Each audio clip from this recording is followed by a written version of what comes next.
All right, let's talk about a technology that sounds like it's straight out of science fiction, but I promise you it's very, very real. It's called flash Joule heating, and it's a totally revolutionary way to create the materials of the future, all in the blink of an eye. I mean, seriously, think about that for a second. What if you could make super strong, incredibly efficient materials, not by cooking them for days in some massive furnace, but in a literal flash? That's the incredible power we're going to dive into today. And when I say flash, I really mean it. Flash Joule heating, or FJH as we'll call it, can make temperatures skyrocket at a rate of 1,000,000 Kelvin per second. That's not just fast, you guys. That is a fundamentally new way of playing with matter at the atomic level.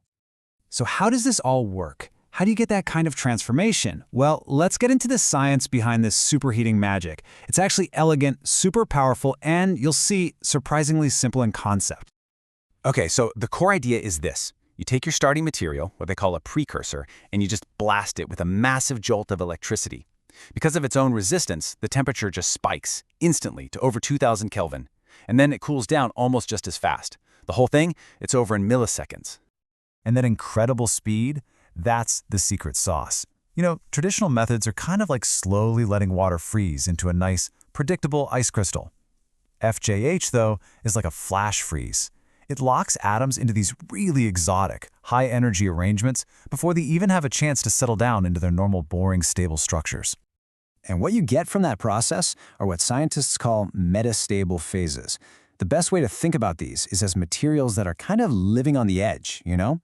They're just packed with potential energy and have these totally unique structures. And that's what gives them these incredible new properties, making them way stronger or more efficient than anything made the old-fashioned way. So for a while, everybody thought this whole story was just about temperature, extreme heat followed by extreme cold. But it turns out new research has uncovered another hero in this story. Yeah, it turns out that intense electric field from that first jolt does way more than just make things hot. It actually helps new crystals form by lowering the energy barrier they need to overcome to rearrange themselves. So it's like this 1-2 punch of thermal and electrical force, working together to create something that should be impossible. So, okay, we've got the science down. Now let's talk about the tools. How do you go from this being a cool lab trick to something that could actually change manufacturing forever? What kind of gear do you need to create this lightning in a bottle? Well, on one hand, you've got these highly specialized capacitor systems. They're super precise, they're perfect for research in a lab, and they deliver a really controlled jolt of energy.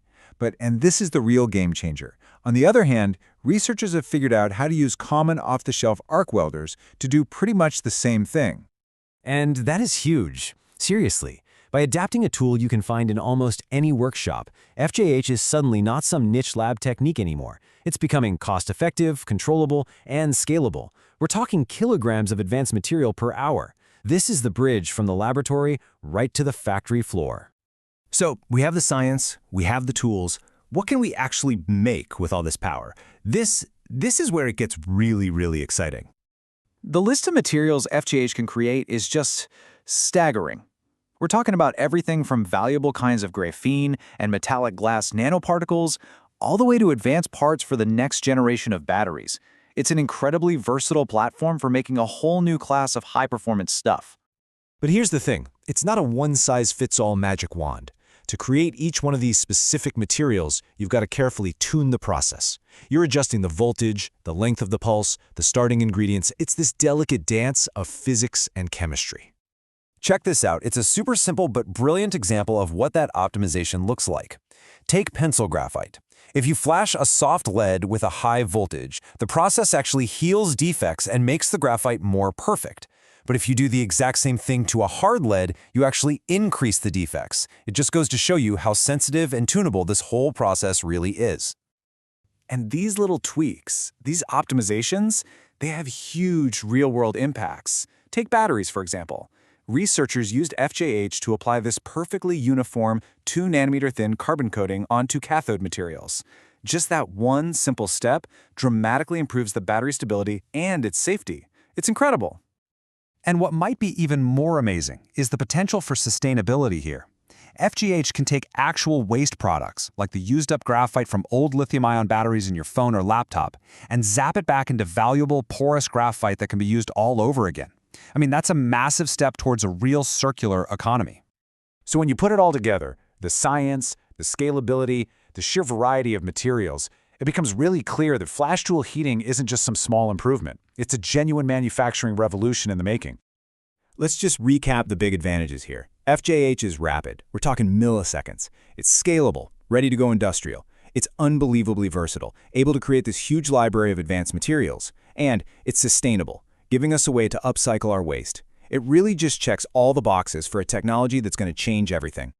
And that just leaves us with one final, kind of mind-blowing thought. For all of human history, we've basically been limited by the materials we could find or slowly cook in a furnace. Now, we have a way to create entirely new ones, literally born from a controlled flash of lightning. So the only question left is, what are we going to build with them?